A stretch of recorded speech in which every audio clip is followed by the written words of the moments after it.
you know, where we're not constantly throwing things away, you know, where we actually measure progress in terms of our access to goods and services and things that we need.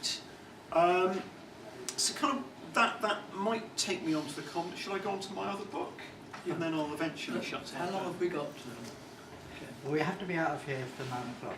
Right. Okay, yeah. Okay, so I'll give. Well, I've got like a couple hundred pages of my book. You know, I just picked out, you know, about 50 of the nicest ones. So yes, I'm interested in this idea of the commons, the idea of collective management, which, you know, to most people sounds frankly pretty crazy. It's pretty out there, the idea that as well as having private property, government ownership, you can have things which are communal.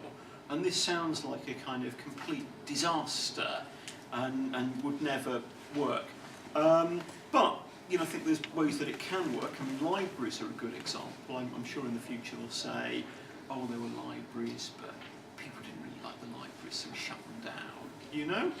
And interesting, if you look at common land in Britain, that if you go back, well, in fact, you don't need to go back that far, because there's still, I think, 400,000 hectares of common land in Britain. And in fact, if you look at a lot of the green space in London, that was commons, and people protested to stop it being taken. But if you go back to when commons were the dominant way of owning land, there's various technical complexities, but what you would have is people could go and collect fire and graze their cattle and do all of these things. And what you saw in Victorian times is, and a bit before Victorian times, this is very economically inefficient and let's stop this and get rid of it and they'll be overgrazed. And people managed the commons to stop it being overgrazed because they knew that if they didn't manage their environment, they wouldn't be able to keep grazing and gathering wood and so on. And of course, why this was very unpopular was what you would have is many people would go and gather food and fuel, so they didn't have to work as much formally. Yeah? So what you have is you know, writers saying these commoners, they go drinking and gambling and playing sports, and they should be working harder. This is very economically inefficient. So to enclose the commons to get people working in the factories. So common land, you know, has been the dominant way of owning land across the planet. And what Ostrom did was, she being a sort of Hayekian, you know, the predominant thought in economics is commons, tragedy of the commons, they won't work, they'll be overgrazed. So what she did was looked at commons, and to her surprise found out that quite often they worked very well. And looked at people's case studies. So one example I liked was she looked at commons in Japan, and the commoners would organise the woodland and the land and so on, and they would hire a detective to go and police it. And if people were found to be abusing the commons, they would be fined money or sake, and they would then have big communal parties. Yeah? And I won't get into all the Ostrom stuff. The Ostrom stuff is just absolutely brilliant. I love, you know, it's just great Ostrom, wonderful, great fun. But what she did is looked at where commons collapsed, where they worked, and looked at different rules. And she's kind of very flexible, modest speaker. She said this doesn't explain everything, and in some places you might even get tragedy of the commons because she's too cool to be rude to Garrett Harding like I would be. But you know, she actually came up with 8, you know, ways, like you need graduated sanctions. So if people break the common, you know, if people break the rules and damage the commons, you've got some gradual sanctions. So you know, if you look at fisheries, you know, things like the common fisheries policy have been a complete disaster, and of course we have massive ships that go in and hoover up the fish and then put them into Tesco's where they're sort of filed by the unpaid slave labour. That's a digression, isn't it? But you know, where you've got local fisheries, if a particular fisherman, I suppose occasionally there's fisherwomen as well, if they overfished, then they would be socially ostracised. You know, we could go on. So land and forests and fisheries have been organised in a communal way, so they work ecologically, whereas if you privatise them and companies get them, they sweat them down and make a short-term profit and then move on. And you know, you might think of this as being something rather ancient, but there's still commons right around the world. And of course, if we look at things like Wikipedia, World Wide Web, they are commons as well. And of course, what will happen if you look at ACTA and SOPA and all the various threats to the World Wide Web at the moment is that, and again, particularly with conventional media declining, the idea is to control them and enclose them. And in 50 years' time, if they succeed with this, they'll go, well, the World Wide Web, it used to be an anarchic, chaotic thing. It created immense human suffering. There was lots of pornography and crime, and people couldn't manage it. So we had to go in and clean it up. Yeah? So basically, you probably worked out I'm a property rights obsessive, that if you have the right kind of property, and I'm not saying property should be exclusively commons, the idea with commons is you manage resources ecologically, because if you don't manage them ecologically, you lose them. Yeah?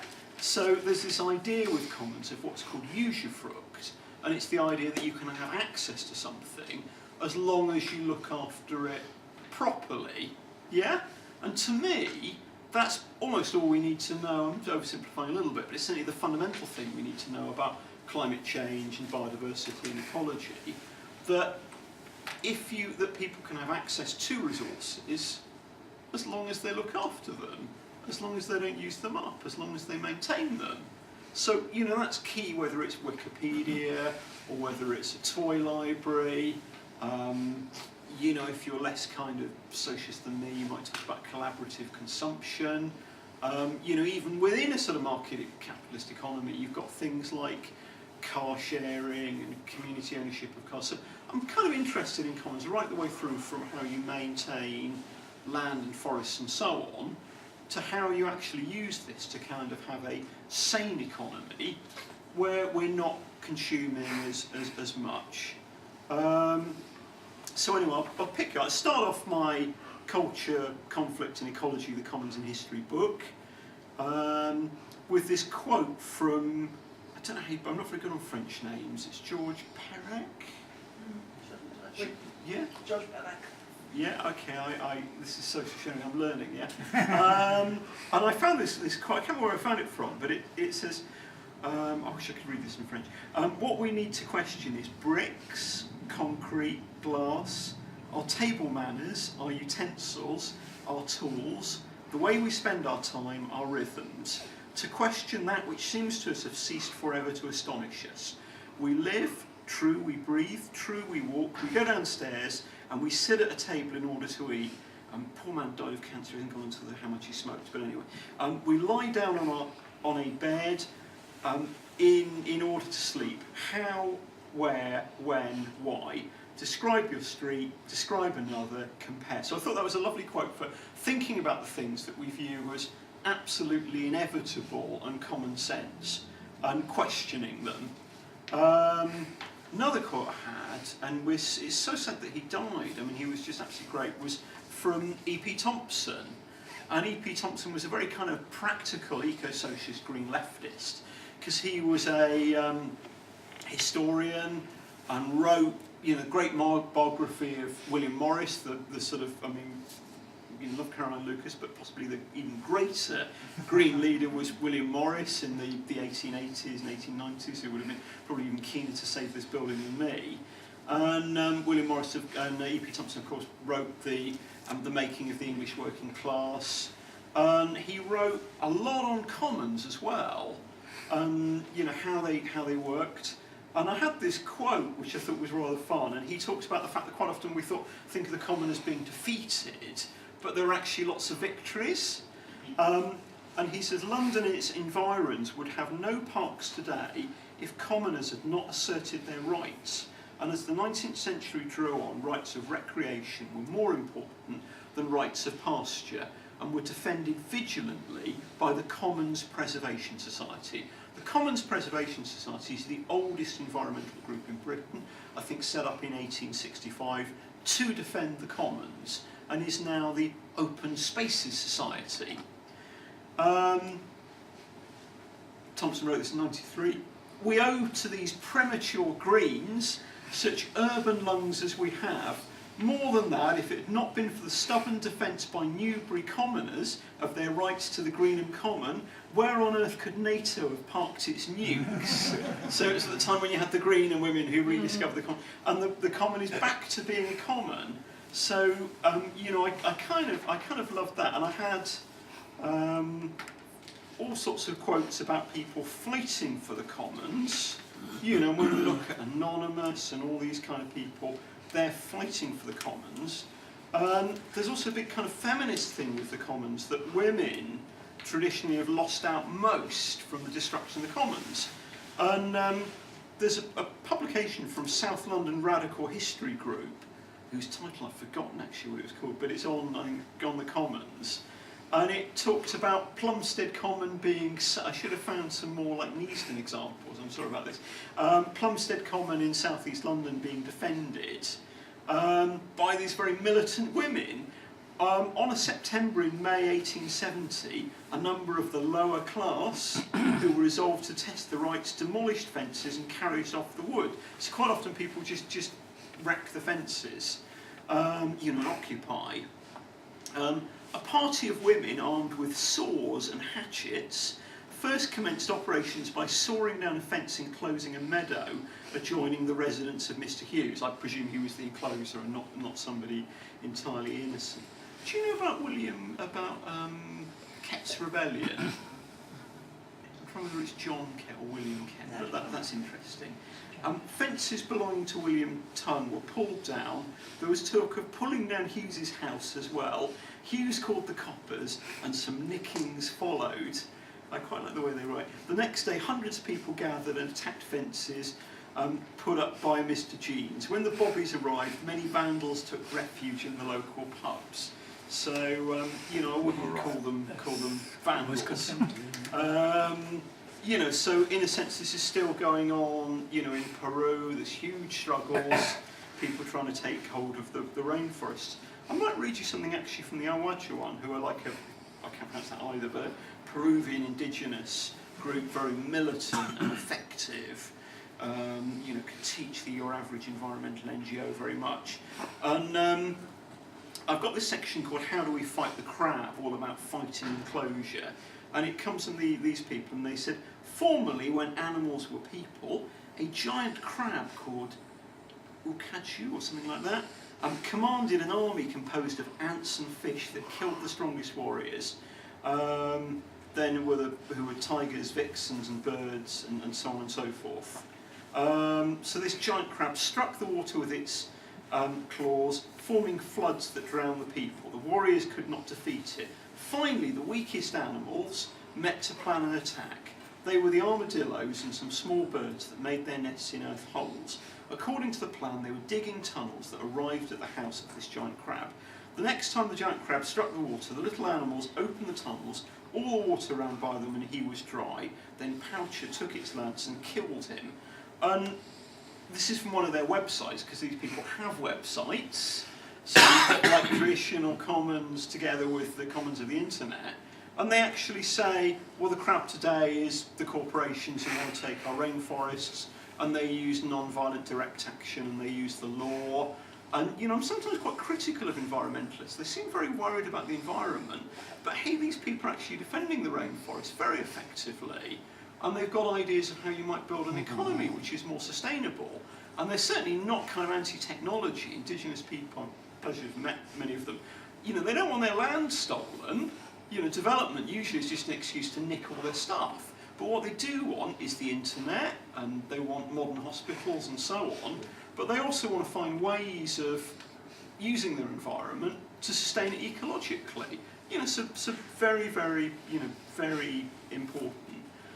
And you know, certainly what we've had in Latin America is the idea from indigenous people of good living, appropriate living, ecological living. But Hugo Blanco, the great Quechua-speaking Andean leader, he said, well, traditionally in Quechua there wasn't a word for good living, because why would you have a word for good living? You just live appropriately. You wouldn't actually give it a title. And it's the fact that, you know, we've got an economy based on bad living, let's be really short term, let's use all our resources, let's consume so there's nothing left for our children, let's make sure that some people literally have millions and other people in this system, starve. Let's, financialise it, that we've got this whole kind of bad living, that we now need to talk about good living. I should probably stop in a minute, shouldn't I? Yeah.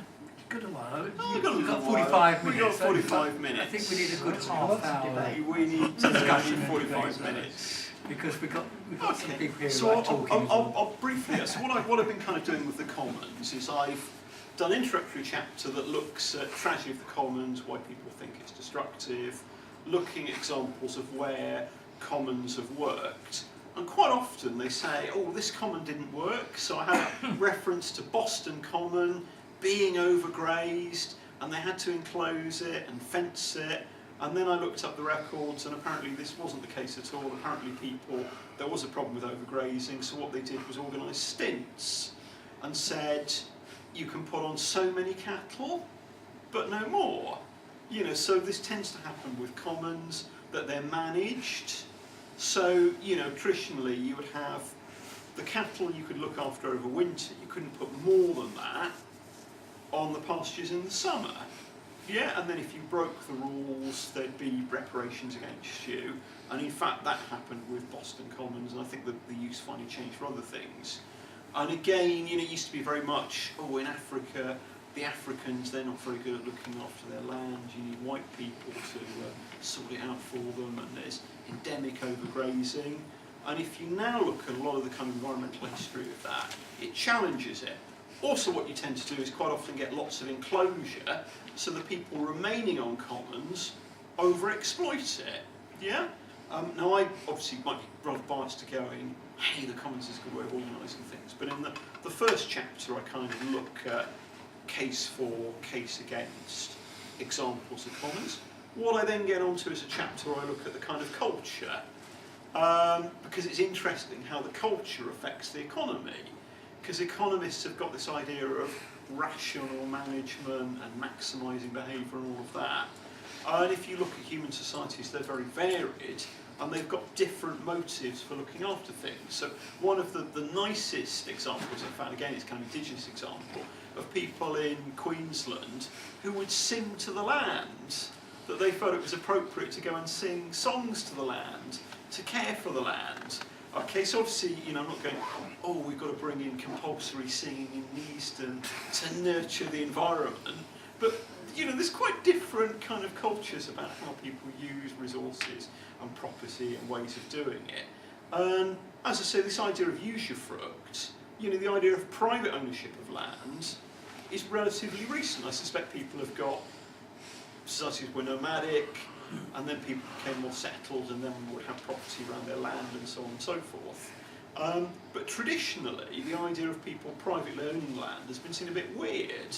So even if you go back to the Romans who had private ownership of land, you'd have usufruct rights where people might have access to land and be able to use the land, if they respect it. And in Roman law, in fact, there's, I think, 4 or 5 different forms of common property, including property which is unowned, collective property, property owned by gods and goddesses, i.e. the temples. I don't know whether you could complain to them if they weren't maintaining their own temples properly. Maybe that's where Christianity and all these other religions came from, I don't know. But you again have ideas of usufruct. So I look at the kind of culture, but the kind of real problem with commons is not saying, sometimes they're not managed properly. The real problem is generally commons have been attacked. So, if we think of European colonialism, that you had common lands in, the Americas and Africa and so on, and that was taken and enclosed and destroyed. A good example of this is the philosopher John Locke said, and in some things he said sort of praised commons, but he said, if you look at the Native Americans, the indigenous, even their kings live in poverty. And Locke argued that because, in his view, the indigenous in North America, particularly New England, weren't using the land properly, Europeans had the right to go and take the land. Now, interestingly, William Cronin, in his book Changes in the Land on the Ecology of this, said that though you had this very, very rich, productive landscape, the winters were very, very harsh. So it made economic sense for indigenous people not to have too much property so that they could move with the seasons. And then they were quite surprised when the Europeans came and starved over winter. Yeah? So, you know, again, there's some kind of ecology built into this. But, you know, what's happened is overwhelmingly, commons have been enclosed. And I'm not utterly starry-eyed about every aspect of commons. I think it's a sensible way of managing resources. Because you have great empires with hierarchies like the Incas and the Aztecs who would have common land.